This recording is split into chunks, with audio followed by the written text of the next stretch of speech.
Olá, pessoal, tudo bem? Sejam bem-vindos a mais um episódio do nosso Pode Ser Especial. Eu sou a Ellen Eu sou a Fernanda.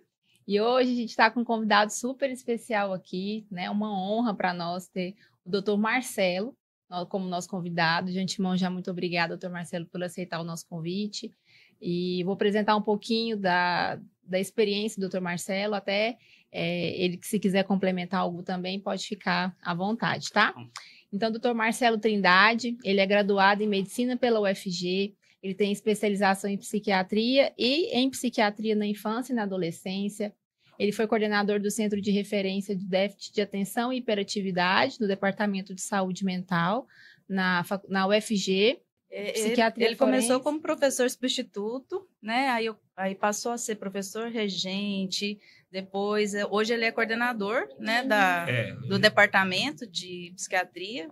Hoje eu sou professor efetivo, não regente, né? Eu sou professor efetivo. Comecei como substituto, eu entrei no concurso, professor efetivo da UFG, atualmente chefe do Departamento de Saúde Mental e Medicina Legal da UFG e atualmente supervisor da residência médica em psiquiatria da Faculdade de Medicina do UFG. Só para demonstrar, assim, que ele foi galgando aí a carreira acadêmica, né? Sim. E também tem hoje consultório na clínica, é conselheiro penitenciário e atua no CAPS, né? Não está mais, não. Não, ufa. Já fui, foi uma época que é porque um tempo atrás, não sei se eu posso falar, mas enfim, quando eu assumi como professor na faculdade, foi até engraçado, porque assim, eu entrei no concurso como professor para psiquiatria, mas havia uma exigência pela falta que tinha lá no departamento de um professor de medicina legal. Então, eu fui, na primeira instância, professor de psiquiatria e de medicina legal da Faculdade de Medicina até 2019. Aí, nesse período, como professor de medicina legal, o chefe da cadeira de medicina legal participava também do conselho penitenciário, fazendo avaliação de indulto, redução de pena, né? Enfim, eu trabalhei lá, acho que 2016, 17 até 2019, né? Depois, aí eu larguei a medicina legal e assumi a cadeira de psicopatologia e de psiquiatria infantil da referida faculdade. E é músico, né? Tem essa... Fui músico frustrado, né? Assim, né? Vi que não dava nada, fiz medicina. Mas gosta ainda, né? Muito, como hobby. Muito. É uma das coisas que tira, assim, o nível de estresse, de ansiedade, então me ajuda bastante. Né? Música para todo mundo, né? É um alento. Sem dúvida. E a gente falando dessas atuações, né, entre SUS e consultório, enfim, você tem, né, uma parte clínica atualmente. O que é que você vê que difere essas suas atuações, né, entre o acompanhamento do trabalho, né, no SUS e a parte clínica ali de consultório? Bom, é que são perfis diferentes, né? Por exemplo, hoje o que eu tenho de ocupação? Além da faculdade, onde eu sou professor, eu também sou psiquiatra infantil do serviço público, né? Ou seja, sou médico psiquiatra do CAPS Água Viva, né? Que é o CAPS de psiquiatria infantil. E tenho meu consultório particular, né? Então, são 3 perfis diferentes de trabalhos diferentes, né? Então, por exemplo, lá na Universidade Federal, o trabalho é necessariamente acadêmico, embora tenha uma questão assistencial, uma vez que todos os pacientes que nos servem de estudo são pacientes do SUS, né? Por isso que o SUS é maravilhoso, né? Assim, ele... A contrapartida que a gente precisa dar é exatamente essa parte acadêmica. Então, a gente atende os pacientes que são do SUS. Então, o perfil lá é mais acadêmico, são menos pacientes, exatamente para poder ter mais estudos para nós mesmos, professores, para formar novos profissionais, tanto acadêmicos de um modo geral, em medicina, mas especificamente de psiquiatria, né? No CAPS Água Viva, aí sim, um trabalho mais assistencial, um trabalho ligado necessariamente ao atendimento ao público do SUS, né? Do CAPS Água Viva, que eu já estou lá, eu acho que desde 2011, por aí, né? Então, são 12 ou 13 anos só lá. E o consultório é o local que tem um perfil semelhante ao perfil do CAPS, mas um pouco mais abrangente, né? Você acaba pegando muito mais coisas, porque no CAPS Água Viva você tem um perfil determinado que o próprio sistema gerencia para lá, né? No consultório um pouco mais amplo na gama de patologias que você acaba atendendo, né? Então, são perfis diferentes, né? Mas tentando manter sempre a mesma técnica e, sobretudo, a mesma ética, né? Quais são as principais patologias lá que vocês estão tendo mais assistência, assim, os diagnósticos? Quais são? Deu uma crescente, né? Grande agora. Pergunta que vale $1 milhão, né? Enfim. Bom, vamos lá. Os ambulatórios que eu tenho da UFG são ambulatórios de psiquiatria da infância e adolescência. E, claro, a maioria dos quadros que para lá são encaminhados, hoje ainda são os transtornos do neurodesenvolvimento, né? Sobretudo transtorno de déficit de atenção e hiperatividade, transtorno do espectro autista, né? E transtornos do humor. Esses são os 3 mais prevalentes no serviço que eu tenho lá no UFG. Quando eu vou para o CAPS Água Viva, até por conta da definição de CAPS, de ser casos mais graves, e das equipes terem algum tipo de especificidade de atendimento, né? Estrutura. Então, por exemplo, a gente quase não tem, ou tem menos, pacientes com transtorno do espectro autista quando comparado à Universidade Federal de Goiás, né? A Faculdade de Medicina. E o que a gente tem pego muito são adolescentes com quadros de desregulação emocional, automutilação, né? Transtorno positivo desafiador, transtorno de conduta, né? E, claro, o velho e bom TDAH no meio ali. Então, no CAPS Água Viva, você tem mais transtornos do humor, transtornos do comportamento de um modo geral, né? Sobretudo quadros de desregulação emocional e autolesões, e depois o TDAH. No consultório, eu não tenho uma prevalência para te dizer aqui, porque parece que cada dia que eu vou é um dia diferente do consultório. Então, eu penso, acho que eu já vi de tudo. Aí chega no meu consultório e acho que isso eu nunca vi, né? E eu tenho 24 anos de formado, então... Cada dia uma surpresa. Por isso que eu gosto tanto do consultório, porque... mas, assim, no consultório, os meus pacientes são majoritariamente crianças, mas eu atendo adultos também, né? Então, acaba tendo uma gama bem interessante de quadros, de modo geral, assim. O que você acha que deu uma crescente, assim, desses diagnósticos, né? Outra pergunta de R$1 milhão. Esse aumento exponencial, acesso à informação, o que você acha que se dá essa vinculação desse número crescente de diagnóstico? Assim, se eu entendi a pergunta, é por que cresceu o número de diagnósticos, né? É um fenômeno que acontece no mundo inteiro e a gente tem tido dificuldades bem importantes de tentar entender por que esses fenômenos acontecem, mas esses fenômenos são ligados a patologias diferentes. Se a gente puder restringir só ao público infanto-juvenil, fica menos difícil de imaginar. Podemos fazer isso. Então, vamos tentar. E já vai ser difícil, né? Então, assim, se eu pego a prevalência dos pacientes do CAPS, por exemplo, lá o que a gente tem são muito mais quadros de desregulação emocional. São crianças e adolescentes que têm tido mais dificuldade de lidar com frustração, dificuldade de lidar com contrariedades, instabilidade emocional, baixa resiliência em suportar situações adversas. Aí você vai ter desestrutura familiar e vai ter autolesões, né? Essa prevalência não é só do CAPS. Então, ela tem uma prevalência aumentada do número de casos no mundo inteiro de crianças e, sobretudo, adolescentes com instabilidade emocional muito importante. Não necessariamente isso leva a um diagnóstico neuropsiquiátrico específico. Isso é muito importante porque nesse recorte que eu estou fazendo de automutilações, autolesões, desregulações emocionais, são crianças e adolescentes que têm sentimentos ou sintomas de tristeza, de ansiedade, mas que não necessariamente vão evoluir para um diagnóstico de depressão, um diagnóstico de transtorno afetivo bipolar, enfim. O que a gente percebe é que há uma alteração de comportamento e parte deles parece estar ligada a questões psicodinâmicas, o modo parental de criação, a estrutura familiar, vulnerabilidades que, né, aumentam muito as alterações comportamentais e o tão famigerado tempo de tela, né? Que é o nosso grande vilão hoje em dia. Né? Tem os estudos aí, eu participei daquele muitos congressos, né, de TEA, a Ser Especial tem buscado, né, se inteirar mais do que está vindo aí, e tem muita coisa sendo estudada relacionada à genética, à parte, né, até de outras questões também que podem influenciar na genética, na epigenética e tudo mais.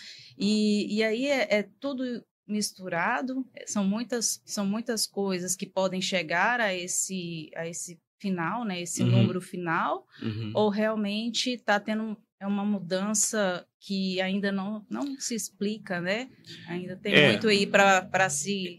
Então, por exemplo, quando a gente pega o recorte de transtorno do espectro autista, e uma coisa que de fato me incomoda muito, porque eu sou da época que o diagnóstico do autismo era baseado no que a gente chamava de tríade de Young, que era prejuízo na interação social, prejuízo na linguagem propriamente dita, na comunicação social e comportamentos estereotipados. Esse era o tripé diagnóstico de autismo, e aí você tinha, dentro de cada ponto desse, subtipos que são os tipos fenomenológicos, vamos dizer assim, que estão até no DSM hoje, né? Mas você não tinha a ideia do espectro, né? Então, você tinha uma prevalência de autismo que era bem pequena, né? Era 1 para 70, 1 para 80, enfim. A partir de 2013, quando o DSM-5 de fato assumiu o autismo enquanto espectro, né, evidentemente você usou o instrumento, né, aumentou a sensibilidade dele e diminuiu a especificidade. Isso faz com que você aumente o número de casos, né? E aí você aumentou o número de casos, que até o ano passado era 1 para 44. O CDC, o órgão dos Estados Unidos, que avalia a prevalência, que avalia tudo isso, estima que isso pode chegar nos próximos anos até 1 para 37.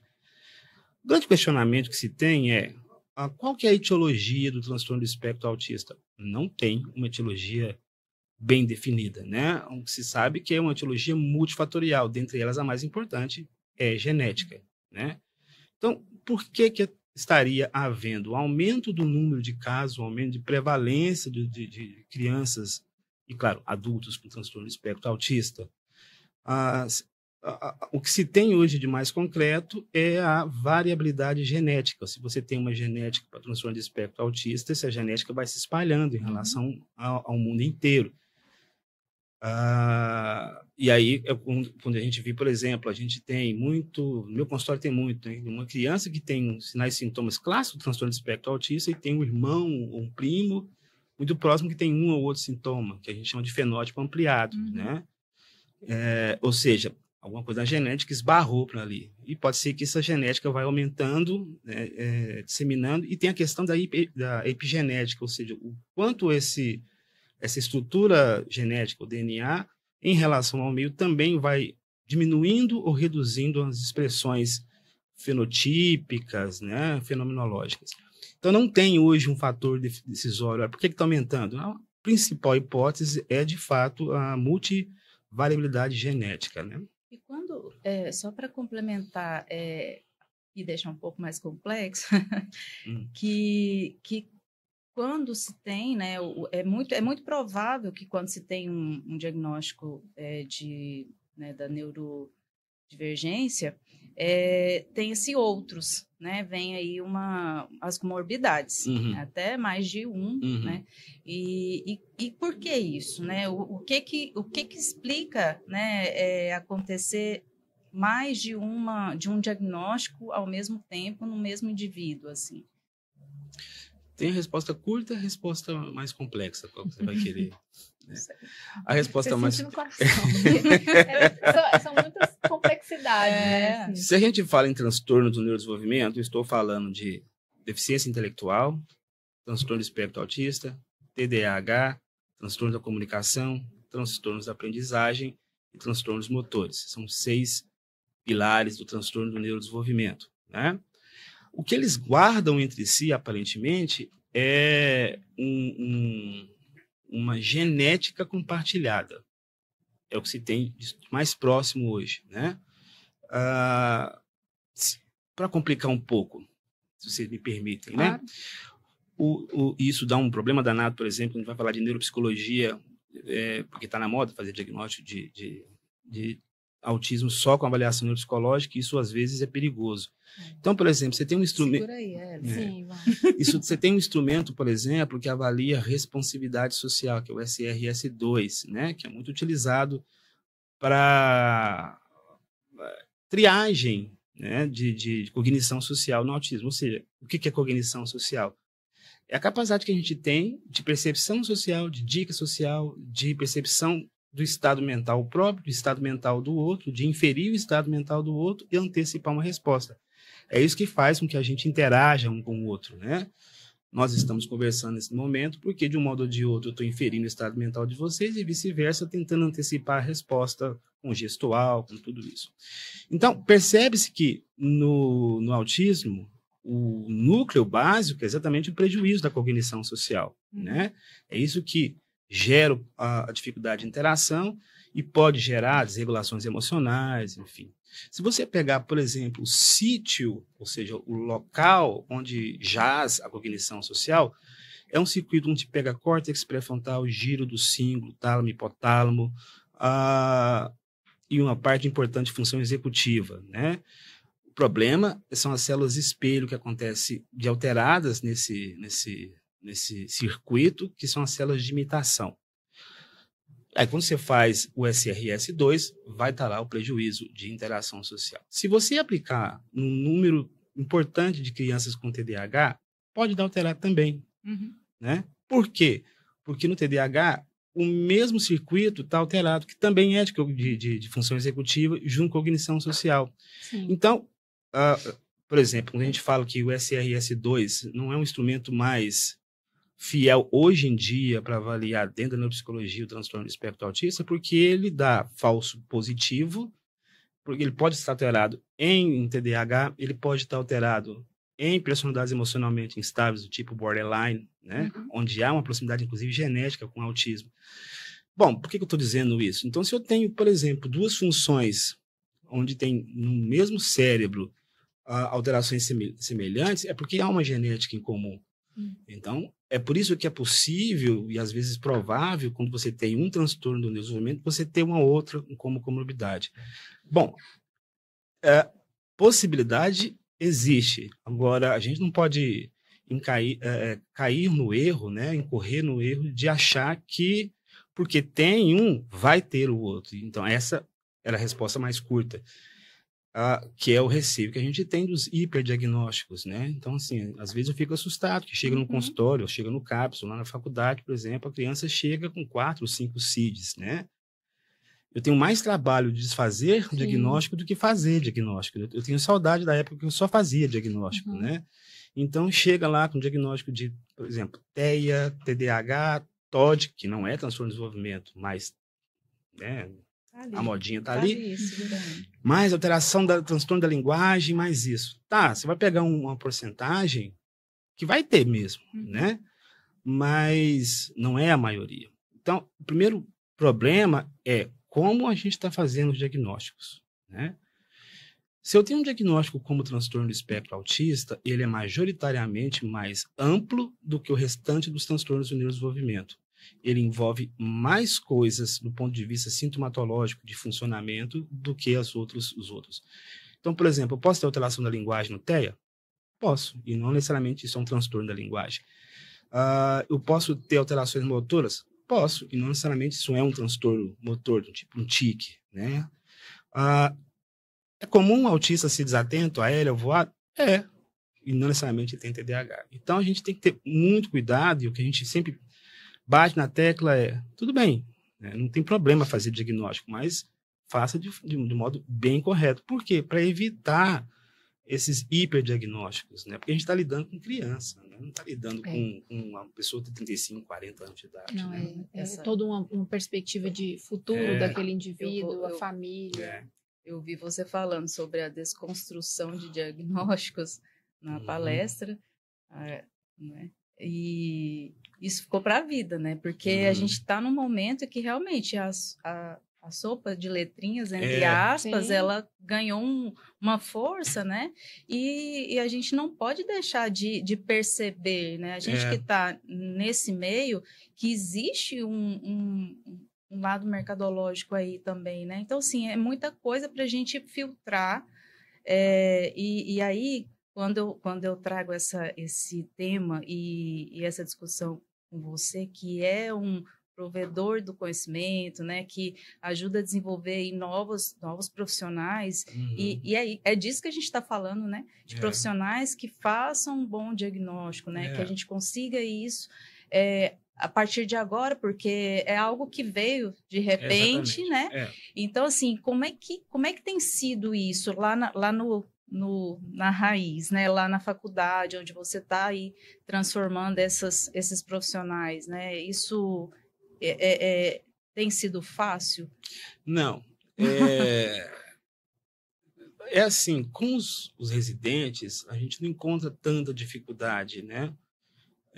Eu sempre tenho cuidado de ver as minhas crias depois, né, dos residentes, e acaba que a grande maioria acaba perpetuando parte compartilhando parte dos nossos protocolos de atendimento, enfim. O que eu sempre digo para eles é o seguinte: não tem problema fazer diagnóstico médico, né, diagnóstico em psiquiatria, né? A gente, por muito tempo, viveu às sombras em se achar que psiquiatria infantil era uma coisa absurda, de que você não pode fazer diagnóstico, de que não existe patologia em psiquiatria da infância. Existe e não tem problema fazer.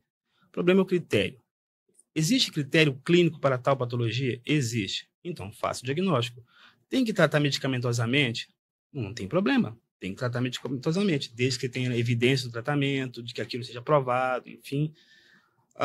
Pronto. A partir de então, você vai sistematizando isso, né? O que eu sempre falo, além dessa questão técnica, uma coisa que eu sempre gosto de abordar, é na questão mercadológica, que é bem óbvia, né? Sobretudo no transtorno do espectro autista, né? Os aspectos mercadológicos não são mais ligados às big farms, como eram chamadas nas outras patologias psiquiátricas, são outras questões mercadológicas. Mas a questão não é essa. Quando a gente faz um diagnóstico de transtorno do espectro autista, a gente precisa se assegurar que aquela criança ela vai conseguir ter todos os atendimentos possíveis. O atendimento médico, às vezes, é o que é menos importante ao longo do acompanhamento dele, porque o que ele precisa é estimulação. O tratamento é estimulativo, né? Vai tratar medicamentosamente uma outra coisa. Bom, já é difícil você ter equipes disponíveis para o tratamento de transtorno de espectro autismo na rede pública, por exemplo, né? E vamos falar da rede pública porque eu acho que é o ponto que eu queria chegar. Quanto mais diagnósticos eu faço, mais vai se precisar de equipes mais estruturadas, mais com especificidades, mais medicações. Então, você vai ter também um custo social. Um diagnóstico demanda um custo. Uma série de diagnósticos juntos demanda 2, 3, 4 vezes esse custo. Para o Estado, no modo todo, né? Para a rede de saúde, para a rede de educação também. Né? Você pega, por exemplo, o SEMAI, que é um órgão ligado à educação, onde as crianças que são da escola do município até 10, 12 anos, eles são acompanhados por psicopedagogo, terapeuta ocupacional. Então, aumentando o diagnóstico e colocando mais crianças no SEMAI. Então, vou também estrangulando o sistema. Então, trabalhar com critérios em diagnósticos é trabalhar, primeiro, do ponto de vista acadêmico e científico, segundo, do ponto de vista social e terceiro, econômico, em macroeconomia. Porque fazer diagnóstico em 10, 15 minutos, o Google faz, né? ChatGPT às vezes faz, né? O problema, esse olhar nosso, se a gente não fizer direitinho, o custo, de modo geral, para o sistema é enorme. E aí, quem de fato vai precisar, às vezes não consegue. Né? Isso, eu vejo isso assim, como um grande gargalo mesmo, né? Porque aí pessoas têm têm ganhado mais oportunidades, né? E outras que talvez precisem até mais, fica sem a oportunidade. Então, acho que é triste, né? Exatamente. Porque a gente não consegue fazer uma triagem efetiva. E com relação à medicação, doutor Marcelo, vários diagnósticos, assim, eu imagino, assim, a família lidando com toda essa questão, né, desses CIDs aí que vem junto, e a questão medicamentosa, essa interação, o que você tem visto na prática mesmo, assim, como interferência, como resultado, toda essa dinâmica, né, que tem acontecido, assim, porque a gente sabe que cada medicação é mais voltada mas de um modo geral, é mais voltada para um certo tipo de comportamento, para inibir ou para favorecer alguma coisa. Então, como que fica a família e essa questão medicamentosa? Posso até complementar? Sim. A família, é lógico, quando ela recebe o diagnóstico, ela quer que se resolva, né? E sempre vem aquela busca pelo melhor medicamento, o que vai resolver, e aquela ansiedade, né? E que nos casos da psiquiatria, das medicações, elas não é uma matemática, né? Não, precisa de ajustes, precisa analisar o quadro, precisa ter aquele diagnóstico mais fechado. Então, assim, como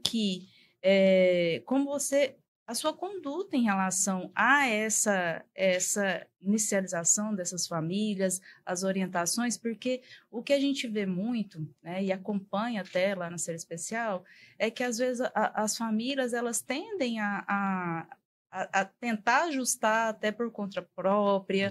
A gente vê muitas coisas nesse sentido. Eu tô complementando até para você, de repente, né, consegue fazer uma resposta assim mais prática, mais... Não tem uma resposta mais prática, mas vamos lá. Eu sei que tudo é complexo, eu tenho plena convicção. Medicações para os transtornos do neurodesenvolvimento. Vamos pegar esse recorte, né? Então, assim, a minha formação é em psicopatologia clássica, do ponto de vista em psiquiatria, e do ponto de vista filosófico, ela tem vertentes em Spinoza, vertentes em Descartes. Então, assim, a gente utiliza algo que seja metodológico, onde você tem necessariamente ação e reação e consequência das ações e reações. Para que eu use uma medicação, eu preciso ter indicação para tal. Então, o primeiro critério que a gente tem que fazer é esse. Aí eu pego lá, transtorno do espectro autista. Feito o diagnóstico, lindo, maravilhoso, né? Primeiro critério, tratamento. Quais são os tratamentos de primeira linha para transtorno do espectro autista? Primeira linha. Todos os outros que não são farmacológicos, né? Porque é estimulação, ou com o método ABA, ou com outros métodos que estão se consagrando também, é melhor treinamento de habilidades de comunicação, psicomotricidade, sensorialidade, fonoaudiologia, para trabalhar a fala. Bom, onde é que eu vou entrar com medicação, por exemplo, no transtorno do espectro autista? Quando há desregulações emocionais importantes, por exemplo, por inflexibilidade cognitiva, dificuldade de lidar com frustração, os shutdowns e meltdowns, né? Que são as sobrecargas sensoriais que eles têm, aí eles podem ter shutdown, que é ficar mais calado e aumentar as estereotipias, ou ter o meltdown, que é ter um comportamento de desregulação grave, agitação psicomotora, aumento das estereotipias e risco de auto e heteroagressividade. Então, especificamente no TEA, as medicações têm o intuito de reduzir isso. Quais são os de primeira linha? Risperidona e aripiprazol, né? Ponto. Se tiver comorbidades, aí a gente trata as comorbidades, né? Pode ter TDAH junto? Pode. Aí eu vou usar medicações para TDAH. Bom, qual que é o grande problema? Aí vem, se tiver muitos diagnósticos, né? E aí é um grande problema da psiquiatria de um modo geral. Vai se acrescendo medicações ao longo do tempo, né? Faz o diagnóstico de autismo e aí dá uma risperidona. Faz o diagnóstico de TDAH e dá a Ritalina, por exemplo. Aí ele tem uma ansiedade junto com a fluoxetina. Estou dando um exemplo, né? Se você... Nada contra, assim, na verdade, sim, você vai ter um número de pacientes que vai ter que usar, de fato, essa medicação, né? Então, qual que é o segredo? O segredo é, antes de mais nada, conversar com a família e com a equipe. Dizer, olha, pode ter situações que a gente tem que entrar com mais de uma medicação. Pode ter situações que a gente vai ter que fazer uma associação de 2 ou 3 medicações. É conversar, é a relação da equipe com o paciente, né? Isso é maravilhoso. Isso assegura, não vou dizer o sucesso, mas um mínimo de insucesso, né? Porque a família vai ter ansiedade. Então, ela vai estar lá, o menino vai estar em crise, às vezes não acha equipe, ele vai aumentar a medicação, né, para crise no momento, né? Então, se você consegue conversar com a família e dizer, olha, se tiver crise, usa isso, se não tiver, espera um pouco, você faz o que a gente chama de plano terapêutico, né? Então, né? Plano terapêutico não é uma coisa assim, que absurdo, né? Não tem tempo. Não, é coisa simples. É você chegar para o paciente e dizer, a medicação é essa, os efeitos colaterais possíveis são esses. Se não der certo, a gente tem 2 ou 3 outras opções de tratamento. Então, quando você, antes de iniciar, também depois de começar, é mais difícil. Antes de iniciar o tratamento, expor dessa forma, a chance de sucesso é maior. Mas isso não invalida que, às vezes, a mãe, o pai, o cuidador vai se desesperar, vai aumentar a medicação, ou vai ficar preocupado e vai reduzir a medicação. A gente está preparado para isso tudo, né? Isso faz parte do tratamento em psiquiatria ao longo da vida. Então, você vai pegar adulto com 30 anos que faz isso, com 50, Sim. idoso que faz isso, né? A diferença é que aqui, nesse caso, é por procuração. Quem faz é o pai e a mãe, né? O cuidador.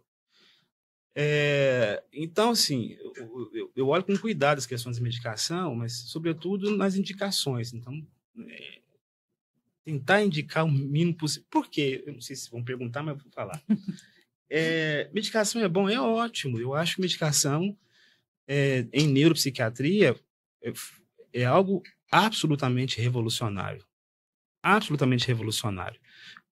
O fato de você cuidar da química do cérebro de uma depressão, por exemplo, bem tratada, é algo maravilhoso. Quando você, por exemplo, estabiliza o humor de quem tem um transtorno bipolar do humor com carbonato de lítio, isso é fantástico. Quando você reduz os sintomas psicóticos de quem tem esquizofrenia, isso é maravilhoso. Como é maravilhoso toda a farmacologia em todas as outras áreas. Mas, como toda medicação, ela tem lá seus problemas. E quando eu estou trabalhando com criança, eu preciso entender que eu preciso ajustar a realidade da medicação ao fato dela ter mais tempo de vida do que alguém que está com 40, 50, 60 anos. Entender que cada medicação pode gerar efeitos colaterais a médio prazo, a curto prazo e a longo prazo, né? Quais são as benesses que a medicação pode causar e quais são as dificuldades. Então, vou dar um exemplo, já para um outro recorte. Quando eu vou tratar crianças com transtorno de déficit de atenção e hiperatividade, as medicações que se tem disponíveis hoje.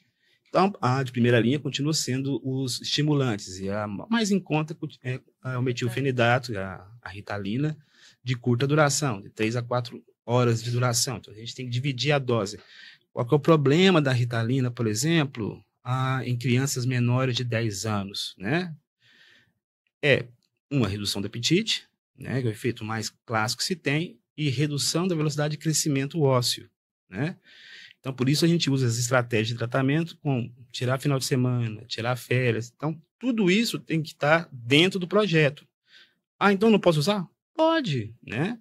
Desde que você faça isso direitinho com o seu paciente. Olha, tem risco disso, isso e aquilo. Os benefícios do tratamento são maiores do que os riscos, então vale a pena, né?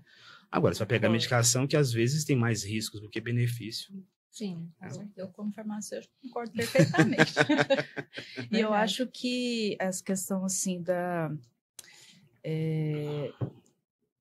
medicação trazendo aí o TDAH, principalmente, né, é a questão assim, você vai medicar para regular aquela criança, aquele paciente, para que ele consiga participar das atividades, para que ele consiga fazer o tratamento, as terapias adequadas, de forma adequada, para que tenha resposta na escola. Então, não é, na verdade, o medicamento que vai fazer ele mudar. Pelo contrário, né? Ele vai regular para que as terapias o ajudem a ter uma regulação de uma forma natural depois. Exatamente. Estou certa? Sim, né? Pode complementar aí à vontade. Há mais ou menos uns 30 anos atrás, algo em torno disso, surgiu na Inglaterra uma associação de pessoas que eram absolutamente contra o diagnóstico de TDAH, dizendo que isso era uma construção social de que isso era uma construção da própria indústria farmacêutica e de mães que queriam se ver livres do trabalho que os filhos davam, porque elas queriam descansar, então davam Ritalina para a criança. Vocês podem pesquisar aí na internet, vocês vão achar isso, né? Isso, há 30 anos atrás, foi na Inglaterra, não foi no Brasil. Lógico que depois espalhou. No Brasil, a gente teve repercussão disso, né? Ou seja, da ideia que você tem de estou usando uma medicação para meu filho ficar quieto. Não é para o seu filho ficar quieto, é para o seu filho ficar estável, né? Não é para ele não ser agitado. Ele pode ser agitado, e às vezes deve ser agitado, né? Mas dentro de um contexto que não atrapalhe ele nem os outros, né? Muito em função que a gente, por exemplo, eu sempre brinco com a família dos meus pacientes, dizendo assim, se ele estiver bem, aprendendo melhor, mais atento, mas estiver agitado, assim, para mim não tem problema, né? Preocupo mais com a funcionalidade dele, né? Então, esses mitos vão passando ao longo do tempo, do uso das medicações, e a gente tem, vez ou outra, tem que estar incorrendo a isso. Tratamento não é para deixar ninguém a par da sociedade ou do contexto, não, é para fazer com que ele se reinsira. Exatamente. Porque, por muitos anos, assim, por exemplo, as crianças com TDAH, sobretudo o subtipo hiperativo, eram vistas como crianças que faziam bullying, né? Eram os valentões. Não, as crianças com TDAH, sobretudo os hiperativos, são os que sofrem bullying, porque são agitados, inquietos, aí eles não são chamados para festinha, para os encontros, né? E aí eles vão se entristecendo. Então, o tratamento é para fazer com que eles consigam se inserir socialmente de modo adequado, né? Excelente. Quando a gente fala, mudando um pouquinho para os outros tratamentos, assim, a sua conduta ao conduzir para outras áreas, você aí nesse caso você busca a avaliação, ou o contexto como um todo, né? Como é que é isso? Qual tipo, né? Como é que você avalia essa questão da escolha dos profissionais, metodologias? Você vê isso de que forma, né? Porque hoje também essa questão de metodologia está muito em alta, principalmente no mercado particular, de planos de saúde, mas trazer esse contexto para a gente conversar um pouquinho aqui na questão dessas outras áreas, né? Como que você conduz as famílias para essas terapias e aí você desenrola aí da maneira que você achar mais... Aí vocês fazem as perguntas assim, bem amplas, né? Não, mas a gente vai intervindo aqui no momento... Vamos lá. Vocês querem diagnóstico? Porque acho que é mais simples assim. Porque o que acontece? Os encaminhamentos para quem tem TDAH é diferente de quem tem TEA. Sim. Então, vamos fazer o recorde do TEA. Não, vamos fazer o TDAH primeiro, que é mais simples, né? Dá menos polêmica, né? O diagnóstico de TDAH é um diagnóstico clínico. Então, essa é a primeira polêmica que pode ter, porque você vai pegar um contingente de profissionais que às vezes se apoiam muito em outras avaliações, como a avaliação neuropsicológica, como fator necessário para o diagnóstico. Não é. A avaliação neuropsicológica ela é importantíssima, é um instrumento assim, dos mais valiosos que tem. Mas ela, por exemplo, ela não é superior à avaliação clínica propriamente dita, né? Em que pese os testes serem qualitativos, quantitativos, né? Mas assim, eu vejo a avaliação neuropsicológica como um complemento importante. Ela é um instrumento de auxílio diagnóstico. Então, se eu tenho uma criança que tem uma sintomatologia extremamente clara de transtorno de déficit de atenção, um sintoma de desatenção e sintomas de hiperatividade, não necessariamente eu vou solicitar avaliação neuropsicológica. Não necessariamente. Quando é que eu solicito, por exemplo, em caso de TDAH? Quando eu tenho dúvida diagnóstica, porque posso ser que a criança chegue no meu consultório que tem um atraso da aquisição da linguagem ou uma dificuldade de aprendizagem importante, não tem os sintomas claros de déficit de atenção ou de hiperatividade, ou ainda, por conta do atraso na aprendizagem e esses sintomas efêmeros de TDAH, a possibilidade de ele ter um déficit cognitivo, né? E aí, não. Aí o instrumento de avaliação psicológica é fundamental, né? Porque ela me dá o suporte que eu preciso para entender nível cognitivo da criança, o quanto ela pode melhorar dentro daquele nível cognitivo, o quanto de desatenção de fato ela tem, ou se essa desatenção que eu achava que era um TDAH pode ser do próprio déficit cognitivo. Sim. Então, para esses casos, né? Ou quando eu tenho uma hipótese que tem um transtorno do humor, mas não está claro, e o transtorno do humor também pode simular um déficit de atenção. Bom, então esse é o primeiro ponto. Feito o diagnóstico, né? Aí vem tratamento. No tratamento para o TDAH, níveis de evidência, você tem as medicações com nível A, ou seja, elas são, de fato, mais efetivas, né? Só a psicoterapia, ela é bem menos efetiva sobre todos os aspectos e ela nem é tratativa, ela melhora, porque ela treina um pouco mais as habilidades de aprendizagem, função executiva, tudo isso, mas assim, ele vai treinando, né? E, claro, o tratamento combinado é o que tem, enfim... Na verdade, o tratamento combinado, que é medicação e psicoterapia, estou falando só de psicoterapia, né? Tem nível de evidências semelhantes com só a medicação. Agora, para quem que eu vou encaminhar crianças com TDAH? Vai depender da demanda. Então, por exemplo, né? Não tem um protocolo assim... vai para fulano, não. Então, por exemplo, se é uma criança que tem um déficit de atenção, mas não tem uma dificuldade de aprendizagem, de conseguir aprender... mas tem dificuldade de regular comportamento, né, muita hiperatividade, aí é psicoterapia, né? Eu não necessariamente eu ligo muito para que tipo de área vai ser, eu acho que... Qual método, né? Não, para esse caso não, é mais para poder, sabe, ajudar a regular emoções, enfim, né? Se a criança, ao contrário, ela vai ter uma dificuldade na aprendizagem, eu preciso fazer com que essa aprendizagem se estimule, e aí então vou procurar outros profissionais, como psicopedagogo, próprio terapeuta ocupacional, né? E, claro, o psicólogo também pode estar envolvido nisso, né? Então, assim, eu não tenho um protocolo onde toda criança TDAH vai ter isso, né? E, se você pegar, por exemplo, os compêndios, os últimos estudos, o nível de evidência da terapia cognitivo-comportamental é maior. Não discuto isso. E se dá certo para as crianças, ótimo. Mas eu tenho criança que vai para Gestalt e vai se dar muito bem, né?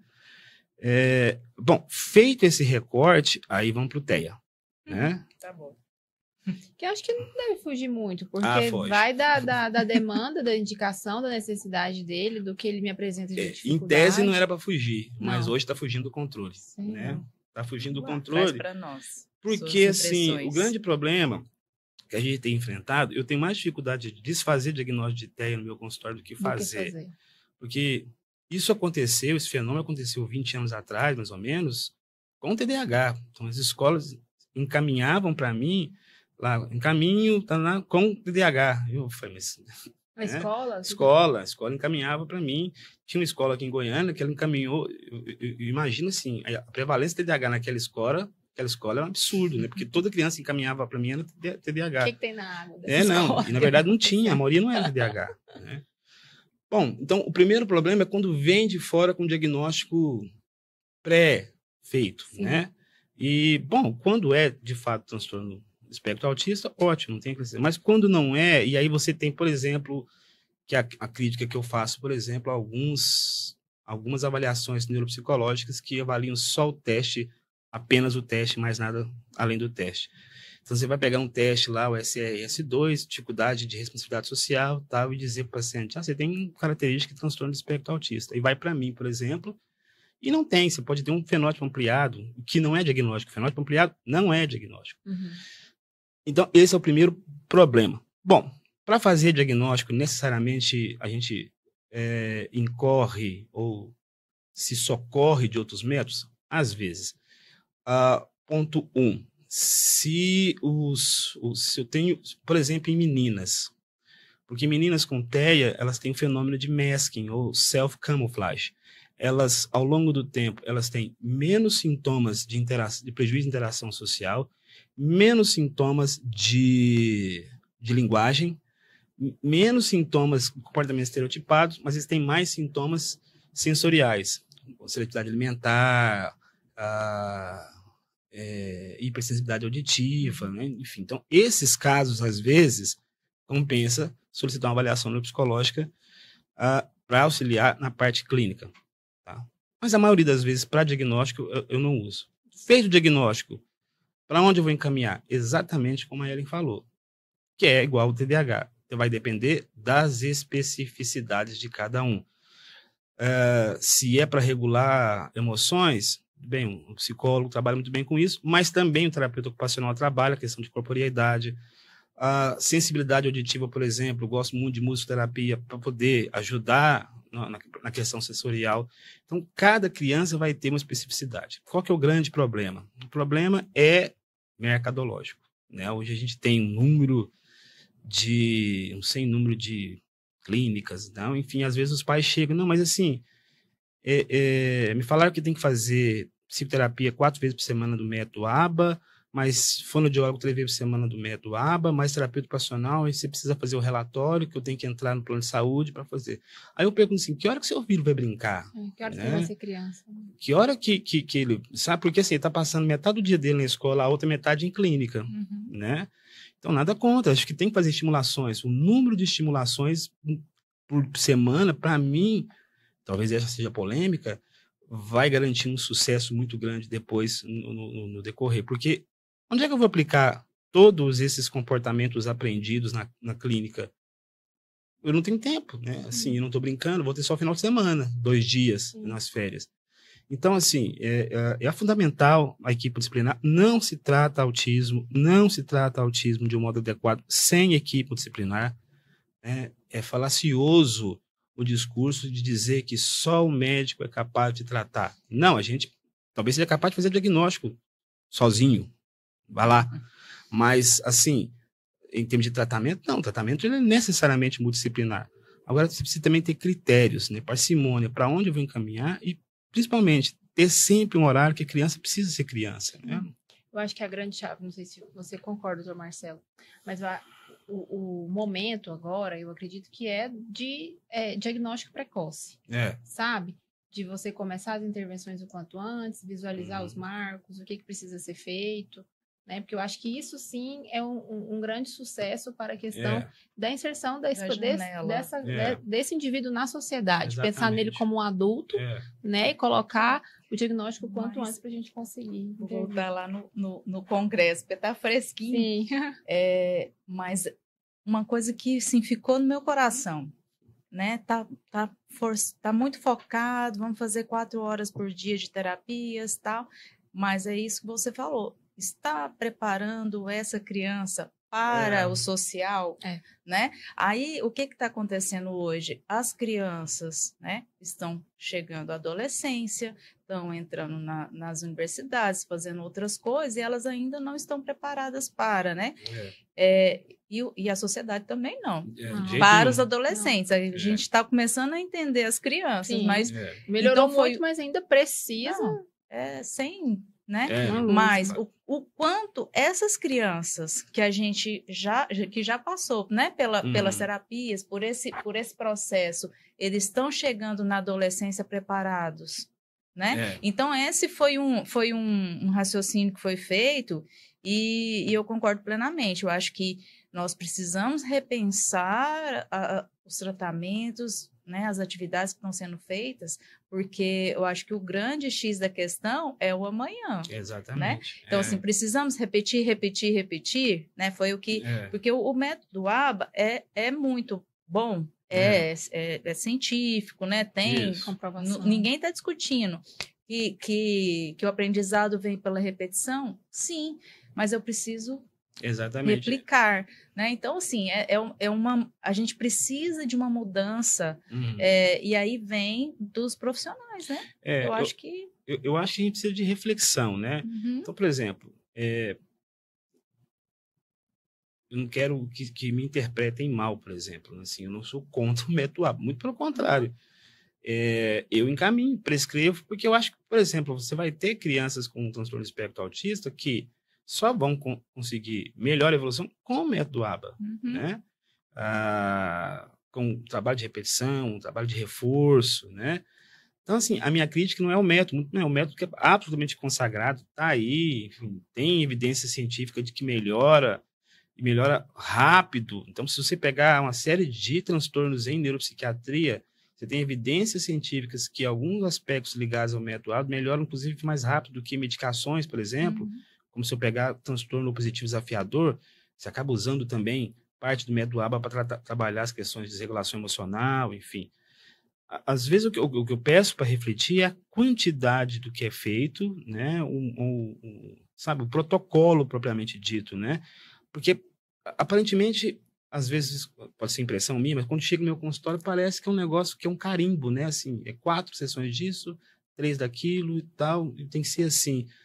É como se não tivesse plano terapêutico, né? Ou seja, cada um individualizado, né?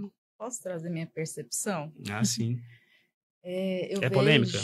Não, assim, então... eu vejo que o ABA, ele não foi desenvolvido aqui, né? A gente trouxe ele como traz muitas coisas. E quando a gente traz para a realidade Brasil, eu tentei encaixar algo que estava numa outra realidade para cá, os profissionais não foram preparados, e aí eu acabo tendo que prescrever ABA de forma... Eu não, né? Você, por exemplo, todos, os médicos prescrever o ABA de forma... todos os profissionais, por exemplo, fonoaudioterapia ABA, né? O ABA, o analista do comportamento lá fora, ele é uma profissão.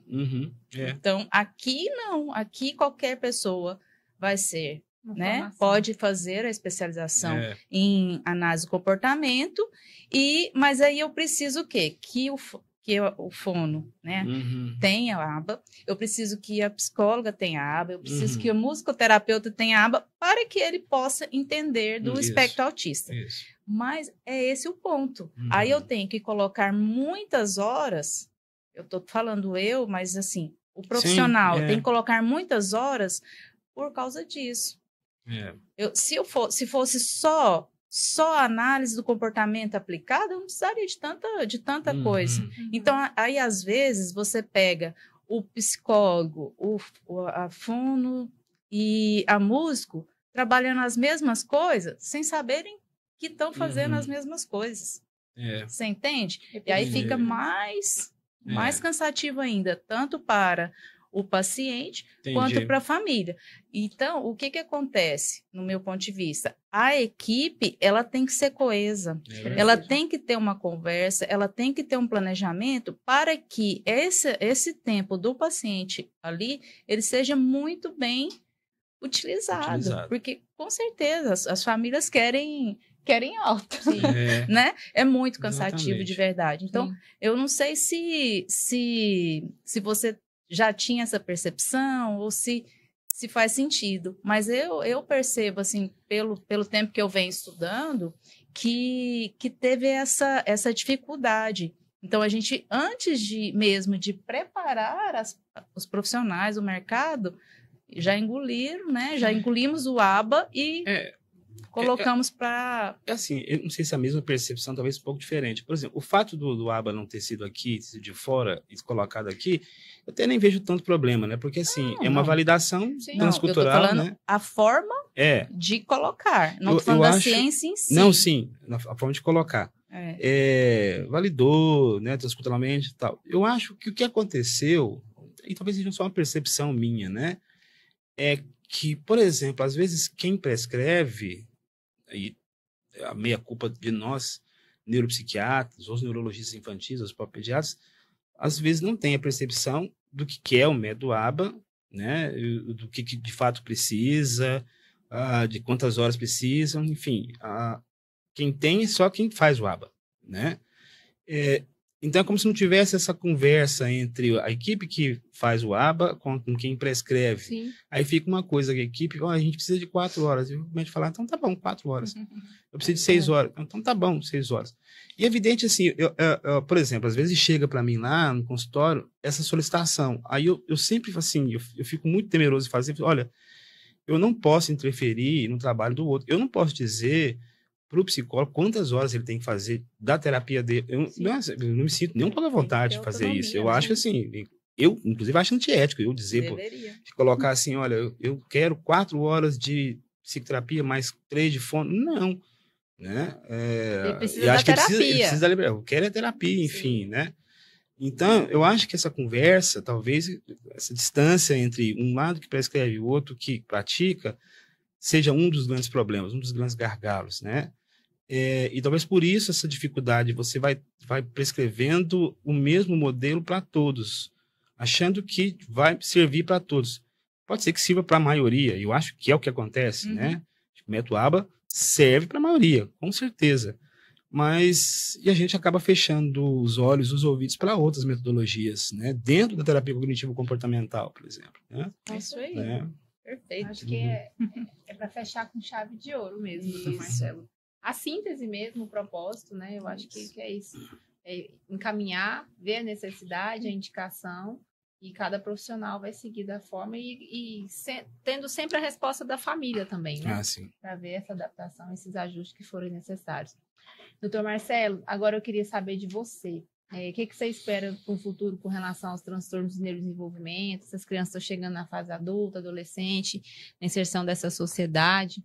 E essa interação entre clínica, equipe multi, consultório, para esses pais que estão chegando agora com um diagnóstico, que mensagem que você queria passar para eles, para preparar essas famílias, esses pacientes, para essa inserção na sociedade e pensar nessas crianças hoje como adultos lá na frente? Eu tenho dois modos de ver isso. O meu primeiro modo, um pouco mais pé no chão, que a gente precisa se preocupar com aqui e agora, primeiramente, né? Então, eu tenho uma criança com transtorno do espectro autista, o que eu tenho que fazer, né? Para onde eu vou? Que ainda tem muita dúvida, né? O que eu vou procurar, enfim, né?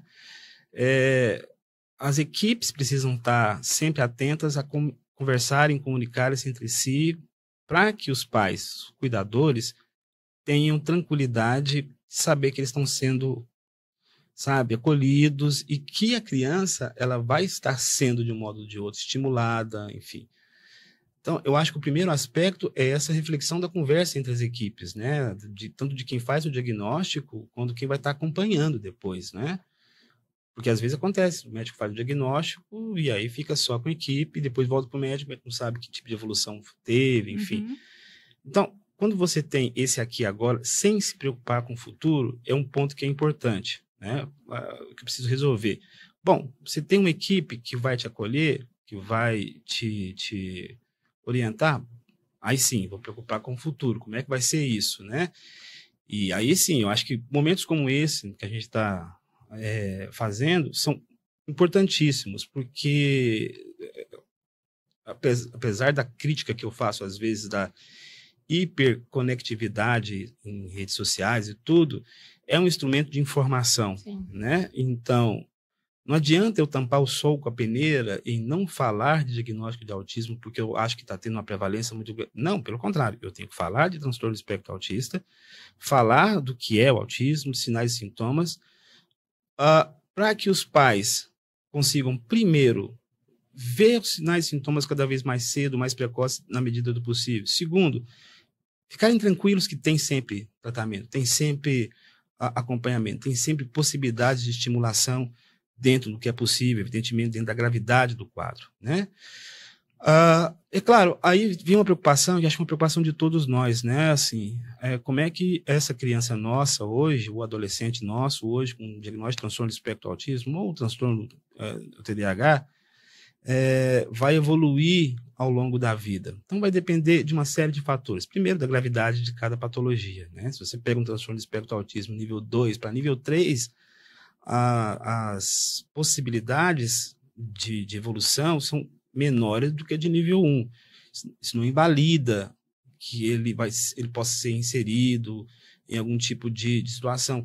E aí é que é a grande crítica que eu faço, né? Fazendo um recorte de 1900 e... Eu vou lembrar, calma. 97, 98. Eu estava no segundo, terceiro ano de medicina. Foi quando a doutora Maria das Graças Brasil abriu o serviço de neuropsiquiatria da infância e adolescência, né? Do qual hoje eu faço parte, do qual hoje eu sou chefe. A gente chama de Nina, né? Eu era estudante do segundo ano e ela era a médica, a neuropsiquiatra, né? E eu me lembro que a gente tinha crianças, assim, claro, o que me motivou a ser psiquiatra infantil foi o autismo. Então, a gente tinha crianças com autismo e crianças com déficit cognitivo que a gente podia encaminhar para locais específicos onde eles ensinavam um ofício, ensinavam algum tipo de trabalho já vislumbrando a possibilidade de inserção social. Então, você tinha escolas específicas para isso. Não era só a PAI, nem era só a Pestalozzi, você tinha escolas onde você podia encaminhar. A gente não tem mais isso.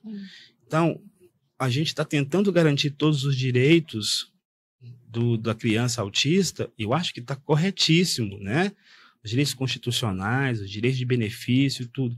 Agora, e para o futuro, né? Essa criança que poderia dar, por exemplo, um quadro mais grave, um nível 1 de suporte, ele vai inserir-se socialmente, ele vai ter mais facilidade de fazer uma faculdade, de conseguir um trabalho. Mas e o nível 2, o nível 3 de suporte, né?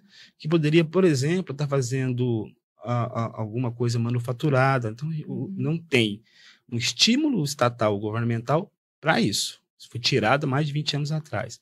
Então, essa é uma preocupação que eu tenho, porque vai passar o tempo, essas crianças vão se tornar adultas, né? E às vezes protegidas, né? Porque de que adianta você assegurar direitos hoje, se daqui a 20 anos ele for adulto, vão ter direitos específicos do ponto de vista financeiro, mas não vão ter um mínimo de autonomia, porque não se cuidou direito disso. Então, a minha preocupação ao longo do tempo é a gente precisa conversar sobre outros modos de reinserção social. Modos educativos, modo laborativo, né? Eu acho que isso é uma condição sine qua non para a gente garantir, pelo menos, a sensação sartriana de ser no mundo, né? De estar ali, bom, estou fazendo alguma coisa, né? O TDAH me preocupo menos, né? Assim, porque já está aí vendo os adultos com TDAH, alguns fazendo coisas boas, outros nem tanto, né? Mas são mais ou menos assim. Mas minha preocupação é exatamente isso. Minha preocupação, do ponto de vista biopsicossocial, é com quem tem transtorno específico da aprendizagem. A gente vê crianças, por exemplo, dislexia, descalculia, disgrafia, mais dislexia com 12, 13 anos de idade, no serviço público, e você não tem fonoaudiólogo suficiente para isso. É uma criança que não tem prejuízo intelectivo e que não vai conseguir nenhuma colocação no mercado, nenhuma, porque não sabe ler. Porque lá atrás, não é porque a mãe não procurou, não. Eu tenho um paciente lá que está há 5 anos numa fila tentando achar alguém que faça estimulação nessa área, né? E o governo, de um modo geral, não se aplica a isso. Então, as minhas preocupações são bem essas, né? Assim, do ponto de vista diagnóstico, não me preocupo nada. Do ponto de vista de tratamento em equipe, eu não tenho a menor preocupação. Acho que vai evoluir cada vez mais. Agora, a gente só é o que é dentro de um ponto de vista social. Não é necessariamente o que a gente trata hoje, é o que a gente é e o que a gente vai ser no dia seguinte. Muito pertinente. Perfeito, 100% mesmo. Obrigada, doutor Marcelo. Nada, eu que agradeço, Hélio, agradeço, Fernando. A gente pode marcar um outro encontro, porque tem tanta coisa ainda que a gente queria falar. Só pra gente fechar mesmo, assim, a gente já tem uma história aí, né? Cena com a série especial. Tem uns meses já, né? Já foi num outro evento com a gente. Qual a sua percepção? Assim, o que você poderia dizer para a série especial em relação a esse contexto, né? Do tratamento com essa equipe multi e tudo mais. Você já teve a oportunidade de ver, né, estudos que a gente já preparou. Assim, só sendo sincero e trazendo aí sua percepção mesmo para quem está ouvindo, né? E para a gente também melhorar cada dia. Acho que é importante. Eu tive a oportunidade de ir no evento de vocês. Tem quanto tempo, hein? Tem uns 2 anos. Tem estudo. Tem. Uns 6 meses, né? Mas já acompanho o trabalho antes, né? Porque a gente já se conhecia antes, né? Então, assim, a clientela da qual eu cuido, até tempos atrás, não era a mesma que estava na clínica, né? E só que a gente ouve coisas, né? A gente tem informações, né? Então, familiares de pessoas que tinham quadros neurológicos graves, né, que era a grande clientela até um tempo atrás, sempre falaram muito bem do Pode Ser. Não pode ser, não. Da Ser Especial. Ser Especial. Pode ser o podcast, né? Acabou a medicação para TDAH, agora você fica assim. Então, o que acontece? No dia que eu fui no evento, foi uma coisa, assim, sine qua non, uma condição sine qua non, ou seja, fundamental para mim, porque eu vi que não se tratava só de estimulação de quadros neurológicos específicos, de prejuízos que estavam muito longe da minha alçada. Eu vi que não, que pelo contrário, tudo isso que a gente está discutindo agora, estava discutindo entre vocês, e o mais importante foi uma coisa que eu sempre prezo muito em toda instituição terapêutica, que é a vontade de crescer. Para mim não importa o nome ou quantas estrelas tem uma clínica, uma instituição, né? Quantos diplomas ela tem de certificação disso, né? A mim importa o quanto a equipe se interessa em crescer de modo conjunto, né? Quanto de estudos ela produz, o quanto de estudos ela consome, o quanto de eventos ela faz para que a informação vá para a mão de pessoas. Então, assim, aí o que eu pude perceber desde o evento, então, é que era muito mais abrangente do que eu imaginava, ou seja, existia ali núcleos de ciências. Acho que o núcleo de ciência, para mim, é tão importante como qualquer tratamento, né? Então, sim, Ser Especial tem ciência, né? Isso para mim é importante, é fundamental. Obrigada mesmo. Para mim, pessoalmente, é uma honra, né? É uma admiração pelo seu lado profissional, que ele é da UFG, né, gente?